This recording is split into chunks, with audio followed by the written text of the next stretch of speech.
এই ফাজিল, সুরসুরি লাগছে তো। না জান, আজকের কোনো ছাড়াছাড়ি হবে না। তোমাকে অনেক আদর দিব আজকে। বাবু, খুব খারাপ লাগছে আমার, প্লিজ ছাড়ো। কেমন কেমন যেন লাগে। খুব বেশি ব্যথা লাগে আমি কাছে আসলে, স্পর্শ করলে? না শোনা, আমি তো চাই তুমি আমাকে সব সময় আদর করো, ভালোবাসো।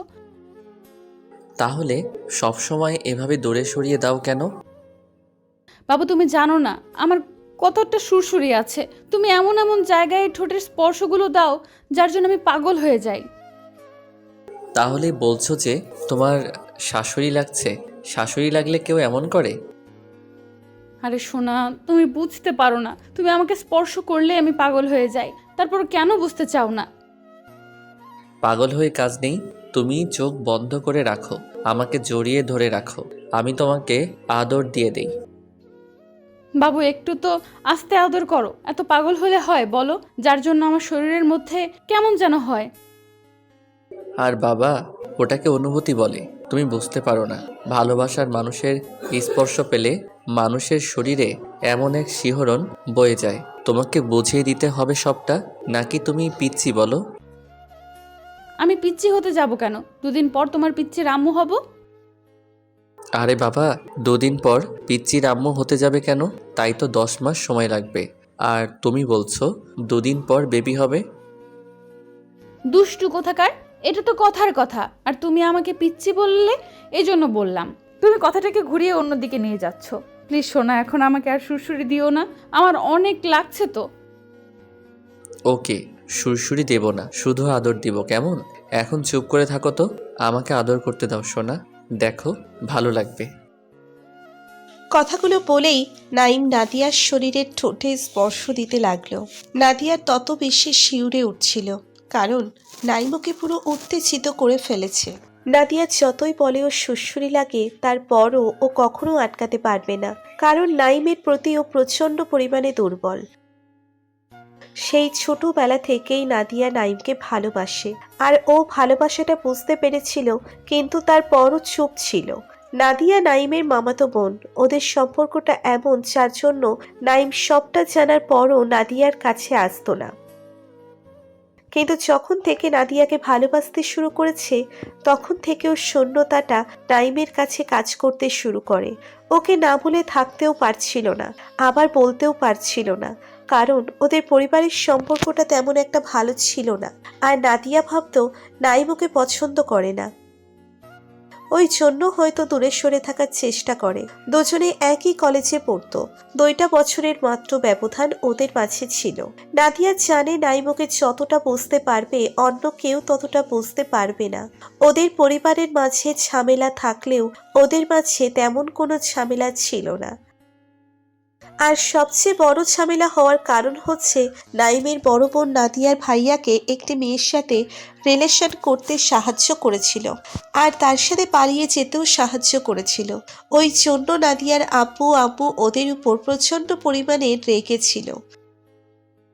ঘটনাটা তাও প্রায় 6-7 বছর আগেকার। তখন নাইম আর নাদিয়া এতটা ম্যাচিওর ছিল না, কিন্তু ওরা দুজন তেমন কিছু জানতো না এই বিষয়ে। তারপর যখন থেকে জানতে পেরেছে, তখন থেকেই নাইম ভাবতো হয়তো এই দ্বন্দ্বটা কখনো শেষ হবে না, তাই নাদিয়ার কাছেও আসতো না। আর নাদিয়া সেই ছোটবেলা থেকেই নাইমকে মনে মনে ভালোবেসে এসেছে, কিন্তু সেই ভালোবাসাটা যে এতটা গভীর হয়ে যাবে সেটা জানতো না।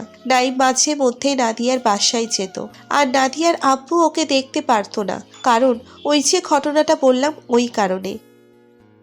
আর নাদিয়ার ভাইয়া এখনো ওদের বাসা থেকে অনেক দূরে থাকে, আর নাদিয়ার আব্বু আম্মু ওদের মেনে নেয়নি। কিন্তু নাইমের উপর নাদিয়ার আম্মুর কোনো রাগ নেই, ওর সাথে বেশ ভালোভাবে কথা বলে। নাইম যখন ওদের বাসায় আসতো, নাদিয়া ওর আশেপাশে ঘুরঘুর করতো। তাই নাইম ওকে একদিন জিজ্ঞেস করে, আচ্ছা, তুই সবসময় এভাবে আমার আশেপাশে ঘুরঘুর করিস কেন? কই না তো। আর তুমি না আমার ফুফাতো ভাই হও, ওর জন্য তোমার আশেপাশে থাকি, নাকি তোমার আশেপাশেও থাকা যাবে না? যাবে না কেন? অবশ্যই যাবে। কিন্তু তুই যেভাবে ঘুরঘুর করিস তাতে আমার কাছে অন্যরকম মনে হয়। হ্যাঁ, তোমার কাছে তো আমার মতলব অন্যরকম মনে হবেই, কারণ তোমার মাথায় ঘোরাফেরা করে অন্যরকম চিন্তা ভাবনা। আচ্ছা, শুনলাম তুই নাকি কোনো ছেলের সাথে রিলেশনে জড়াচ্ছিস, তার সাথে নাকি তোর গভীর সম্পর্ক। একদম উল্টাপাল্টা কথা বলবে না। আমি কারোর সাথে রিলেশনে জড়াইনি। উল্টো তুমি মেয়েদের সাথে ড্যাং ড্যাং করে বেড়াও, আর সবার সাথে কেমন যেন গায়ে পড়ে কথা বলো, আর মেয়েদেরও বলিহারি। তোমাকে দেখলেই গায়ের উপর ঢলে পড়ে। তুমি কি ওদের বারণ করতে পারো না? কেন বারণ করব? আমাকে প্রেম করতে ইচ্ছে করে না, নাকি আমার ইচ্ছা নেই কেউ আমাকে ভালোবাসুক? না, তুমি কাউকে ভালোবাসতে পারবে না, কারণ তোমার উপর যদি কারো অধিকার থাকে তাহলে সেটা আমার। নাদিয়ার এরকম কথা শুনে নাইম অবাক হয়ে গেছিল। তারপরও নাইম নিজেকে স্বাভাবিক করে নিয়ে বোঝার জন্য প্রশ্ন করেছিল। কিন্তু কেন? আমি তো জানি না তুই আমার উপর এত অধিকার দেখাস কেন? কি সমস্যা তোর? আমি অন্য কারোর সাথে রিলেশন করে তাকে ভালোবাসলে তোর এত সমস্যা হওয়ার কথা কেন? তোমাকে বলছি না তুমি অন্য কারোর সাথে রিলেশনে জড়াবে না, আর কেউ যেন তোমার দিকে ফিরেও না তাকায়। যদি সেটা হয় তাহলে আগে তাকে খুন করব, তারপর তোমাকে খুন করে ফেলবো। তুমি ভুলেও যদি অন্য কোনো মেয়ের দিকে তাকাবে না। কিন্তু সেটার রিজন তো আমাকে জানতে হবে। আমি কি জন্য তাকাবো না? ওদের কি ইচ্ছে করে না আমার সাথে প্রেম করতে, নাকি আমার ইচ্ছা করে না বল? কারণ আজ অবধি আমি একটা রিলেশন করতে পারিনি। তুই শুধু আমাকে বারণ করিস, কিন্তু কেন করিস সেটা তো জানি না।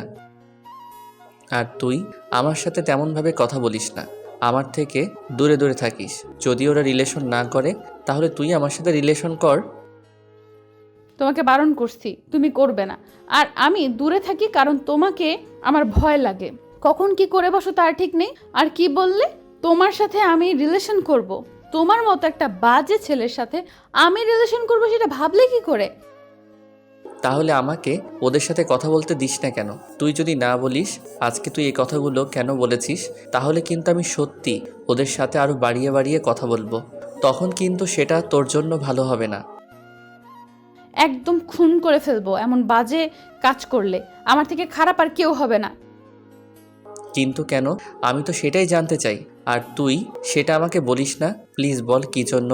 আর যদি না বলিস তাহলে আমি তোর সামনে দিয়ে অন্য মেয়েগুলোর সাথে হাসাহাসি করে কথা বলবো, ওদের হাত ধরবো, ওদের সাথে রিলেশনে যাব। তুই সেটা আটকাতে পারবি না।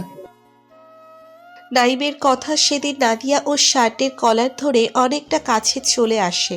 তারপর মুখের কাছে মুখটা এনে রাগী কণ্ঠে বলতে শুরু করে। একদম শেষ করে ফেলবো। তুমি বোঝো না আমি তোমাকে ভালোবাসি? ওই মেয়েগুলো তোমার সাথে কথা বললে, ওরা তোমার গায়ের উপর ঢলে পড়লে আমার কতটা খারাপ লাগে তুমি কেন বুঝতে পারো না? তোমাকে আর কি করে বোঝাবো আমি তোমাকে কতটা ভালোবাসি? নাইম নাদিয়ার চোখের দিকে অসহায় অপলক নয়নে তাকিয়েছিল আর ওর এরকম রাগী চেহারাটা দেখছিল। তারপর নাদিয়া যখন বুঝতে পারল ও কি একটা কথা বলে ফেলেছে, তখন লজ্জায় সেখান থেকে দৌড়ে চলে যায়। নাইম এমন কিছু শোনার জন্যই এসব প্রস্তুত ছিল না। কিন্তু নাইম জানতো নাদিয়া ওকে পছন্দ করে, কিন্তু ভালোবাসে সেটা জানে না। ওই ঘটনার পর নাইম নাদিয়ার সাথে কেমন দেখা করছিল না, কারণ নাইম জানতো নাদিয়া ওকে প্রচন্ড পাগলি একটা মেয়ে। ও যেটা বলে সেটা করে দেখায়। আর নাদিয়া প্রত্যেক দিন কলেজে গিয়ে নাইমের সাথে দেখা করার কথা বলার চেষ্টা করছিল। নাইম ওকে তত অ্যাভয়েড করছিল। তারপর নাদিয়া অনেক চেষ্টা করেও দেখা করতে পারল না। তখনও নাইমের ক্লাসে গিয়ে রেগে ওর একটা হাত ধরে টানতে টানতে ওকে একটা ফাঁকা জায়গায় নিয়ে আসে। তখন এরকম কর্মকাণ্ড দেখে বলে, কি হয়েছে? তুই এভাবে আমাকে টানতে টানতে এখান থেকে নিয়ে আসলি কেন? সবাই আমাদেরকে কি ভাবলো বলতো? কি করে ভাবলো সেটা আমি জানি না, কিন্তু তুমি আমাকে এভাবে ইগনোর করছো কেন? তুমি জানো না তোমার ইগনোরটা আমি নিতে পারি না? আমি তোকে ইগনোর করতে যাব কেন? তুই আমার ফুফাতো বোন, আমার বউ তো না যে তোকে ইগনোর করলে সমস্যা হবে। তোকে আমি এড়িয়ে যাব? কে কি আমি সেটা জানতে চাই না, কিন্তু আমি খুব শীঘ্রই তোমার বউ হব। তুমি সেটা বুঝতে পারো না? দেখ, পাগলামি করিস না। তুই যেটা চাস সেটা পসিবল না। আমি খুব ভালো করে জানি কলেজে পা রাখার পর থেকে তুমি আমার শূন্যতাটা নিজের লাইফে অনুভব করতে শুরু করেছো। তুমি আমাকে কতটা ভালোবাসো সেটা আমার জানতে বাকি নেই। তাই দয়া করে এখন কোনো নাটক করো না, তাহলে কিন্তু আমি অনেক বেশি কষ্ট পাবো। আর আমি জানি তুমি দূর থেকে আমাকে ভালোবাসলেও আমার কষ্টটা বেশি সহ্য করতে পারো না। এখন তুমি কি বলবে আমাকে ভালোবাসো কি না? তোকে এসব কথা কে বলেছে? আমি তোকে ভালোবাসি কে বলল? তোকে আমি কখনো ভালোবাসিনি। আমি তোকে বোনের চোখে দেখি, তাই ওইভাবে ভালোবাসি। অন্য কোনোভাবে ভালোবাসা আমার পক্ষে সম্ভব না। হো, তার মানে আমি কষ্ট পেলে তোমার কিচ্ছু যায় আসে না। আজকে একটা মাস যখন তুমি শুধু আমাকে অবহেলা আর ইগনোরগুলো করেই চলেছো, এটা কি আমার জন্য কষ্টের নয়? তুমি জানো আমি প্রত্যেকটা রাতে তোমার জন্য চোখের পানি ফেলি, কিন্তু তুমি সেটা বুঝতে পারো না। আর আমি সবটা জেনেছি তোমার ফ্রেন্ডের কাছ থেকে। তুমি হয়তো জিজ্ঞেস করতে পারো আমি সব জানলাম কি করে। আমি তোমার বেস্ট ফ্রেন্ডের থেকে জেনেছি বলে তুমি নাকি প্রায় মন খারাপ করে থাকো। তুমি ভয় পেও না, দেখো আমি তোমাকে সত্যি অনেক ভালোবাসি, থাকতে পারবো না তোমাকে ছাড়া। এটা হয় না, তুই বুঝতে পারছিস না। এসব বাসায় জানাজানি হয়ে গেলে আমাদের পরিবারের দ্বন্দ্বটা আরও দ্বিগুণ হয়ে যাবে। কখনো ওদের এক করতে পারবো না। আমি মাঝে মধ্যে ভাবি ওদের কিভাবে এক করব। কিন্তু তোর আর আমার যদি এই সম্পর্কটা তৈরি হয়, তাহলে ওরা আমাদের উপর আরও রেগে যাবে, আর দুই পরিবার কখনো এক হবে না। আমি অত শত কিছু বুঝতে চাই না। তুমি আমাকে ভালোবেসে বুকে জড়িয়ে নাও, বাকিটা আমি দেখে নেব। তুমি দেখো আমি ওদের এক করেই ছাড়বো। তোমার তো এই জন্যই সমস্যাটা ছাড়া তো তোমাকে ভালোবাসতে কোনো সমস্যা নেই। তুই যেটা ভাবছিস সেটা কখনোই হবে না। আমাদের পরিবার আমাদের কখনো মেনে নেবে না। প্লিজ এরকম পাগলামি করিস না। তুমি যদি এক্ষুনি আমাকে বুকের সাথে জড়িয়ে নাও, তাহলে কিন্তু আমি অনেক বেশি কান্না করব। আর আমি জানি তুমি আমার কান্নাটা সহ্য করতে পারো না। আজকে একটা মাস তুমি আমাকে ইগনোর করছো, এটা আমার কাছে কি কষ্টের নয় বলো? এখন তোমার সামনে আমি কষ্ট পাবো, সেটা কি তুমি দেখতে পারবে বলো? নাইম কোনো কথা বলছিল না, কি করবে ভেবে পাচ্ছে না। এর মাঝে নাদিয়া কান্না করে উঠল। নাইম খেয়াল করলো দূর থেকে ওর বন্ধুরা ওকে ইশারায় না নাদিয়াকে নিজের করে নেওয়ার জন্য বলছে। তখন আর নাইম চুপ করে থাকতে পারল না, নাদিয়াকে বুকের সাথে চড়িয়ে নিয়ে বলল, কেন পাগলামি করিস তুই? বুঝিস না এই সম্পর্ক হওয়াটা সম্ভব না। আমি তোকে চাইলেও নিজের কাছে রাখতে পারবো না, কারণ আমাদের পরিবার মেনে নিবে না। তুমি শুধু আমাকে ভালোবাসো, দেখো বাকি সবটা আমি ম্যানেজ করে নিব। আব্বু আমাকে বোঝানোর দায়িত্ব আমার। যতদিন না ওরা আমাদের মেনে নিবে, ততদিন আমরা কেউই বাড়িতে ফিরবো না, দূরে থাকবো। তুমি শুধু একটা বার আমাকে ভালোবেসে দেখো। কিন্তু তারপরও আমাদের আলাদা করে ফেলবে শুধু ভালোবাসলেই তো আমরা দূরে থাকতে পারবো না। আমি বুঝতে পেরেছি, তার জন্যই তো আমাদের বিয়ে করতে হবে, তাই না? তুমি আমাকে বিয়ে করতে পারবে? তাহলে এক্ষুনি এই মুহূর্তে আমি তোমাকে বিয়ে করে নিব। কি বলছিস কি? এটা কি করে সম্ভব? তুমি যদি আমাকে সত্যিকারের ভালোবেসে থাকো, তাহলে সবই সম্ভব। এখন তুমি বলো তুমি কি করবে? এবার নাইম আর নাদিয়ার বন্ধু আর বান্ধবীগুলো এসে ওদের বোঝাতে শুরু করে। তখন নাইম আর কোনো উপায় না পেয়ে পরিবারের দ্বন্দ্বটা মেটাতে অনেক ভেবে চিন্তে নাদিয়াকে সেদিন বিয়ে করে নেয়। তারপর যখন নাদিয়াকে নিয়ে নাইম ওদের বাসায় যায়, তখন নাইমের আব্বু আম্মু সবটা জানতে পেরে অনেক সিক্রেট করে। আব্বু আম্মুর পা ধরে কান্নাকাটি করেছিল, কিন্তু ওরা মানতে চায়নি। তারপর নাদিয়ার ওদের বাসায় যায়। নাদিয়ার আব্বু আম্মু ওদের মেনে নেবে না। এত বেশি রেগে গিয়েছিল, যার জন্য নাদিয়া সুইসাইড করার চেষ্টা করলেও তখন ওর আম্মু দুজনকে দূরে চলে যেতে বলে। দীর্ঘ 6টা মাস ওরা শহর থেকে দূরে ছিল। তারপর যখন ছেলে মেয়ের অভাবটা দুই পরিবার বুঝতে পারে, তখন নাদিয়ার আম্মু অনেক কান্নাকাটি করতে দেখে ওর আব্বু কোনো উপায় না পেয়ে ওদের মেনে নেয়। কিন্তু বাকি তখন নাইম ওর আম্মুর কাছে ফোন দিয়ে অনেক কান্নাকাটি করে আর বলে যে নাদিয়া প্রেগনেন্ট। খুব শীঘ্রই ওদের একটা বেবি আসবে। এসব শোনার পর আম্মু নতুন অতিথি আসার কথা শুনে অনেক বেশি খুশি হয়ে যায়। আর তারপর ওদের মেনে নেওয়ার কথা বললে আব্বু তখনও সিক্রেট করছিল। তারপর আম্মু ওদের চলে আসতে বলে, তখন নাইম নাদিয়ার বাসায় ফিরে আসে।